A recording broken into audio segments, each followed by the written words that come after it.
Advocate Ashok Kumar, ഇപ്പോൾ CPM Vellappally നടേശനെ തള്ളിപ്പറയുന്നു.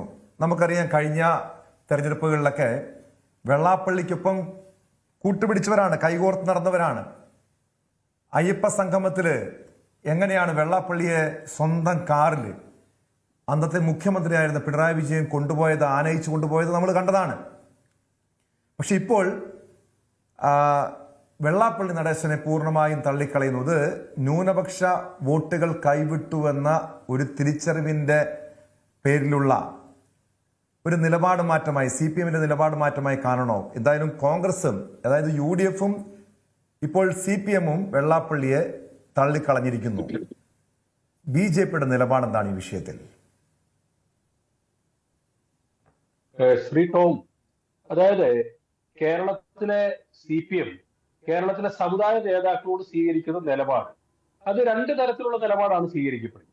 ഭൂരിപക്ഷ സമുദായ നേതാക്കളോട് ഒരു നിലപാടും ന്യൂനപക്ഷ സമുദായ നേതാക്കളോട് മറ്റൊരു നിലപാടാണ് സ്വീകരിക്കുന്നത്. എന്തായാലും ഈ രണ്ട് സമുദായ നേതാക്കളും ഈ ഇടതുപക്ഷത്തിനെ സംബന്ധിച്ചിടത്തോളം അല്ലെങ്കിൽ UDFനെ സംബന്ധിച്ചിടത്തോളം വോട്ട് ബാങ്ക് പോളിറ്റിക്സിന്റെ അല്ലെങ്കിൽ തെരഞ്ഞെടുപ്പിലൂടെ അധികാരത്തിൽ വരാനുള്ള മാർഗമായിട്ടാണ് ഉപയോഗിക്കുന്നത്. ഇവിടെ വെള്ളാപ്പള്ളിയുമായി ബന്ധപ്പെട്ട വിഷയം വരുമ്പോൾ തെരഞ്ഞെടുപ്പിന് ശേഷം CPMന്റെ ഭാഗത്തു നിന്ന് ആധികാരികമായി വെള്ളാപ്പള്ളി നടേശനെ ആദ്യം തള്ളിപ്പറഞ്ഞ ഷംസീറാണ്. നിങ്ങളെല്ലാവരും കണ്ടിട്ടുള്ള മലബാറിലെ പല പ്രസംഗങ്ങളിലും ഷംസീർ വെള്ളാപ്പള്ളിയുമായിട്ടുള്ള കൂട്ടുകെട്ട് തെറ്റായിപ്പോയി, അദ്ദേഹത്തിന്റെ നിലപാട് തങ്ങളുടെ പരാജയത്തിന് കാരണമായി എന്ന് വ്യക്തമായിട്ട് പറഞ്ഞിട്ടുണ്ട്, വ്യംഗ്യാർത്ഥത്തിൽ പറഞ്ഞിട്ടുണ്ട്.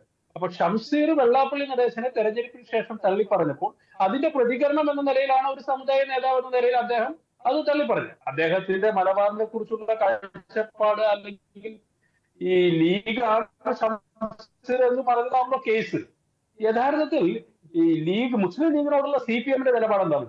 ലീഗ് ഒരു വർഗീയ പാർട്ടിയാണ്, അതുകൊണ്ട് ഷംസീറിനെ ലീഗ് എന്ന് പറയാൻ പാടില്ല. അങ്ങനെയാണെങ്കിൽ അത് വ്യക്തമാണ്. പക്ഷെ ആ ചോദ്യത്തിന് നിങ്ങളാരും ചോദിച്ചില്ല. ആ ചോദ്യത്തിന് ഒരു മറുപടി അദ്ദേഹത്തിന്റെ ഭാഗത്തുനിന്ന് അല്ലെങ്കിൽ പിണറായിയുടെ പാർട്ടി സെക്രട്ടറിയുടെ ഭാഗത്തുനിന്നില്ല. ലീഗ് ഒരു ന്യൂനപക്ഷ വർഗീയ പാർട്ടിയാണ്, അതുകൊണ്ട് ഷംസീറിനെ ലീഗ് എന്ന് പറയാൻ പാടില്ല. ഇതാണോ CPMന്റെ നിലപാട്? അതല്ല CPMന്റെ നിലപാട്.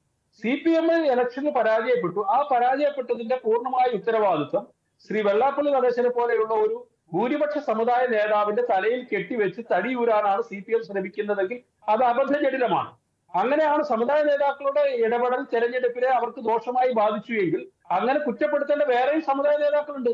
മലബാറിലെ ധാരാളം സമുദായ നേതാക്കൾ ഇടതുപക്ഷത്തോടൊപ്പം നിൽക്കുകയും അവസാന നിമിഷം UDFനും മുസ്ലിം ലീഗിനും ജമാഅത്ത് ഇസ്ലാമിയും ഒക്കെ നടത്തിയിട്ടുള്ള സോഷ്യൽ എഞ്ചിനീയറിംഗിന്റെ ഭാഗമായി UDFനോടൊപ്പം നിൽക്കുകയും അതിലൂടെ മികച്ച വിജയം നേടുകയും ചെയ്തു എന്നുള്ളതാണ് ഈ തെരഞ്ഞെടുപ്പിലെ പച്ചയായ യാഥാർത്ഥ്യം ഞങ്ങൾ മനസ്സിലാക്കുന്നത്. അങ്ങനെയാണെങ്കിൽ ന്യൂനപക്ഷ വിഭാഗത്തിൽ, ഞാൻ പേരൊന്നും പറയാൻ ആഗ്രഹിക്കുന്നില്ല, ന്യൂനപക്ഷ വിഭാഗത്തിലുള്ള സമുദായ നേതാക്കളെ തള്ളി പറയാൻ ഇന്ന് വരെ CPM അത്തരത്തിലൊരു നിലപാട് എടുത്തിട്ടില്ല. അപ്പൊ വെള്ളാപ്പള്ളി നടേശനെ ആവശ്യത്തിന് ഉപയോഗിക്കുകയും അതിനുശേഷം കറിവേപ്പില പോലെ എടുത്ത് പുറത്തു കളയുകയും അങ്ങനെ അദ്ദേഹത്തെ തള്ളി പറയുന്നതിലൂടെ തങ്ങളിൽ നിന്ന് വിട്ടുപോയ ന്യൂനപക്ഷത്തെ വീണ്ടും തങ്ങളിലേക്ക് അടുപ്പിക്കാം എന്നാണ് CPM വിചാരിക്കുന്നതെങ്കിൽ അത് ആ ഒരു വിചാരം ഈ നാട്ടിലെ മറ്റുള്ള ആളുകൾ, ജനാധിപത്യ വിശ്വാസികൾ തിരിച്ചറിയും. അത് ഭൂരിപക്ഷ സമുദായ നേതാക്കളെ ആക്ഷേപിക്കുന്നത് ഞങ്ങളിതിനൊന്നുമില്ല. ഞങ്ങൾക്കറിയാം ഭരണത്തിൽ വരുമ്പോൾ ഭരണകക്ഷിയോട് പ്രതിപക്ഷത്തോടൊക്കെ അല്ലെങ്കിൽ കേന്ദ്ര ഭരണകക്ഷിയായ ഞങ്ങളോടൊക്കെ സമുദായ നേതാക്കൾ അവർ സ്വീകരിക്കുന്ന നിലപാട്, അവർക്ക് അവരുടെ സമുദായത്തിന്റെ നിലപാടുണ്ടാവും, രാഷ്ട്രീയ നിലപാടുണ്ടാവും. ചില ഘട്ടങ്ങളിൽ ഞങ്ങളെ അവർ പിന്തുണച്ചിട്ടുണ്ട്, ചില ഘട്ടങ്ങളിൽ ഞങ്ങളെ പിന്തുണയ്ക്കാതിരുന്നിട്ടുണ്ട്. അപ്പൊ ഇതൊക്കെ ഉള്ളപ്പോൾ ഞങ്ങൾ അവരെ തള്ളി പറയാനോ അവരെ അധിക്ഷേപിക്കാനോ അതൊന്നും ഞങ്ങൾ ഭാഗമാക്കല്ലേ. ചില ഘട്ടങ്ങൾ സഹായിക്കും, ചിലപ്പോൾ സഹായിക്കാതിരിക്കും. അതൊക്കെ സമുദായ നേതാക്കൾ, അതായത് വെള്ളാപ്പള്ളി പറഞ്ഞതിൽ യാതൊരു തെറ്റുമില്ലെന്നാണോ BJPയുടെ നിലപാട്? അദ്ദേഹം ഈ സമൂഹത്തെ ഭിന്നിപ്പിക്കുന്ന രീതിയിലുള്ള പ്രസ്താവനകൾ തുടർച്ചയായി ആവർത്തിക്കുന്നുണ്ട്.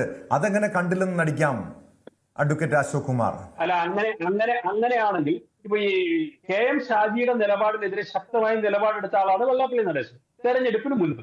അങ്ങനെയാണെങ്കിൽ KM ഷാജിയുടെ നിലപാട് അങ്ങനെ പറയരുത് എന്ന് CPM ആ ഘട്ടത്തിലായിരുന്നു പറയേണ്ടത്. ആ ഘട്ടത്തിൽ അതിനെ ഒത്താശ ചെയ്തു കൊടുക്കുകയും അതിനോടൊപ്പം നിൽക്കുകയും ചെയ്തു.